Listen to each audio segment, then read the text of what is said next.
King Peleus of Iolcus lived in constant fear of a specific prophecy. The oracles had warned him that his ultimate doom would arrive in the form of a stranger stepping into his court wearing only one sandal. That fear becomes a reality the day a 20-year-old named Jason walks into the palace. He has long, dark locks and a tattered cloak, but most importantly, he has a single shoe, having lost the other to a winter stream during his journey. Peleus recognizes the threat immediately. However, he cannot simply execute a royal guest without drawing the wrath of the gods. To solve this, he devises a lethal trap disguised as an opportunity for eternal glory. He tells the young man that to prove his worth, he must embark on a legendary expedition. Jason, eager to add glory to his name, accepts the challenge, unaware he is volunteering for a mission designed to be his grave. The objective is the Golden Fleece, a legendary, shimmering garment kept at the very edge of the known world. The fleece is located in Colchis, modern-day Georgia. It is a wild kingdom of mountains, where the treasure is guarded by dragons that never sleep. Reaching it requires navigating the blackest waters. No warrior sailing to this citadel has ever returned alive. Before Jason can even face a dragon, he must tackle his first impossible test, convincing a crew of hardened veterans to join a suicide mission led by an unproven youth. Jason moves quickly, commissioning the greatest shipbuilder in Greece to construct the Argo. He then recruits a legendary gang of heroes, including Polydeuces, Castor, and Idmon. The most imposing recruit is Heracles. He is a man who entered the world by strangling venomous snakes in his cradle, and he now wages war with a massive wooden club that can crush entire clans.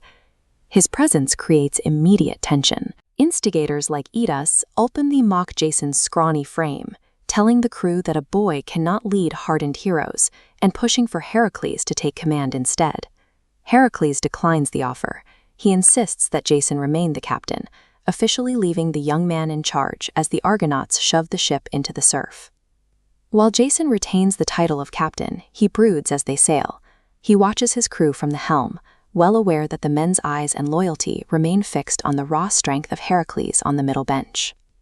The crew eventually makes landfall for a brief reprieve. They pull the Argo onto the sand to rest, unaware of the supernatural entities watching them from the woods. Heracles' companion, Hylas, heads into the woods to find fresh water. When he reaches a sacred spring, a water nymph becomes infatuated with him, entwines her arms around his neck, and drags him under the surface. When Hylas fails to return, Heracles surrenders to despair. He abandons his post and wanders deep into the wilderness, crying and wailing for his lost friend. Jason faces an agonizing choice. With the mission in jeopardy, he orders the Argonauts to leave Heracles behind and set sail immediately. The command triggers an immediate mutiny. Telamon stops the boat, accusing Jason of intentionally abandoning the crew's strongest man to eliminate a rival for fame. The Argo sits paralyzed in the water. The expedition has stalled, not because of mythical monsters, but because the crew no longer trusts their captain's judgment. Just as the tension on deck reaches a breaking point, the sea stirs deeply, shaking the prow of the boat. A god rises from the dark water, his tongue like a flame. The sea god reveals that Heracles' departure was destiny. Zeus has decreed that the hero must return to Greece to complete his 12 legendary labors, and the Argonauts must continue without him. As the god vanishes and the water calms, the power dynamic on the ship shifts. A humbled Telamon realizes his mistake and begs Jason for forgiveness. Jason chooses a diplomatic path.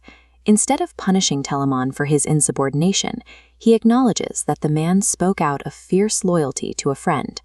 He tells Telamon to return to his oar, and the conflict is resolved. By choosing wisdom over force, Jason secures the absolute loyalty of his crew.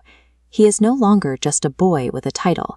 He has become a commander ready to lead his men into the horrors of Colchis.